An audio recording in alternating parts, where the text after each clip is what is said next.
So what the heck is Lookmaxxing? A recent New York Times article titled "Handsome at Any Cost" highlights Lookmaxxing, and in particular, a creator named Clavicular and his almost cult following to pick up girls, right? So this moniker that he's given himself is because the width between the pointy part on the shoulder is an impressive 19.5 inches, and it's where the clavicles are, hence his name. So basically, this guy's story is he was a very average looking guy and he was very unhappy with himself. So he started doing testosterone and steroids and was ultimately expelled from his college because he was caught with using steroids on campus. Somehow from that, his journey evolved into being a content creator, and he started coming up with all of these concrete, objective, mathematical ways both to rate other men and other boys and to assess how attractive you are. The art of looksmaxxing, when young men go to extreme lengths to improve their appearance, is taking the online manosphere by storm. Here to tell us how to achieve the peak male form is 21-year-old looksmaxxing influencer Chad Maxington. So now you might be thinking, okay, well, what's the big deal? Girls do this all the time. They obsess about their looks constantly. These are boys who are encouraging other boys to intentionally harm themselves and spend money on procedures that could do permanent harm and that are not necessary. So some are engaging in ice baths for their face. Some are doing brow ridge shavings. There's even gum and different products like Greco gum and jawliner that are to make your jawline stronger that you can chew. There's a practice called mewing where you take your tongue to the roof of your mouth forcibly, and that's supposed to strengthen the jaw and increase the jawline. Some are told to lose weight with peptides or gain muscle with steroids or grow beards to hide their weak chins.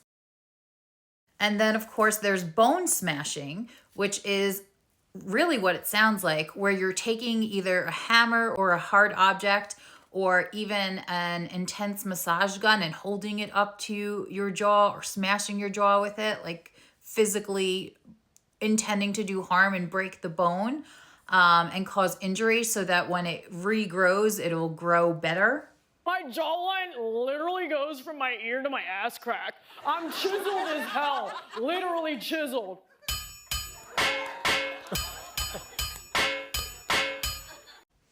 And you might be thinking, okay, who's really doing that? That can't be a large portion of these guys.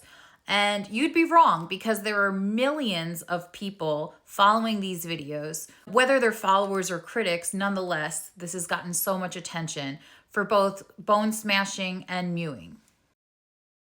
And as you might imagine, this can lead to physical injury, problems with vision, problems with blood flow. So this is a very serious thing that we need to take into consideration.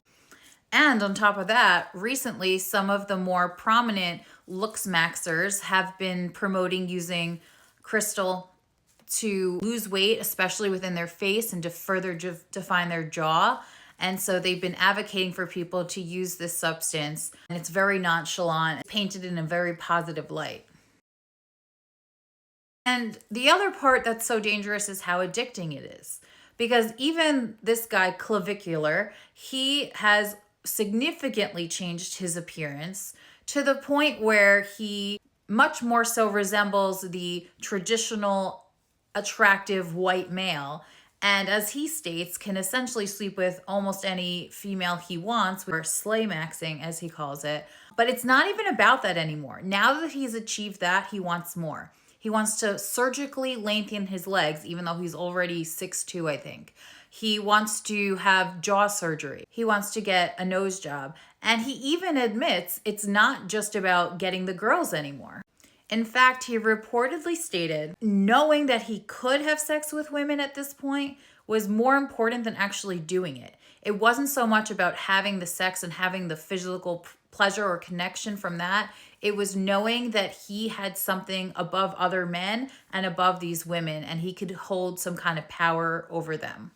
And another interesting aspect to this is the fact that it's really drawn in a lot of people with autism. I think part of it is because it's a concrete, measurable thing that you can achieve, and it's really easy to hyperfixate and obsess on it. And also, some of the promoters of this are identifying as autistic themselves. But for the extreme promoters and the people engaging in this, it almost feels like some pathological mix of body dysmorphic disorder with narcissism and even a little bit of sociopathy. And I think that we have to be aware of this as clinicians, as a society, because it's getting out of hand. It's not even about what it was about.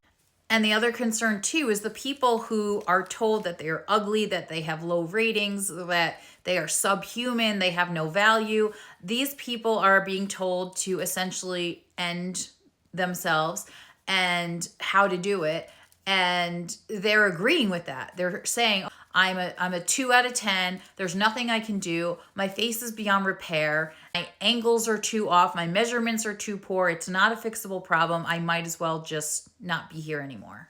So the moral of the story is this. If you have a child, especially a male child, between preteen and young adulthood, you need to look out for these signs. You need to listen to how your children are talking, especially talking about themselves, talking about women.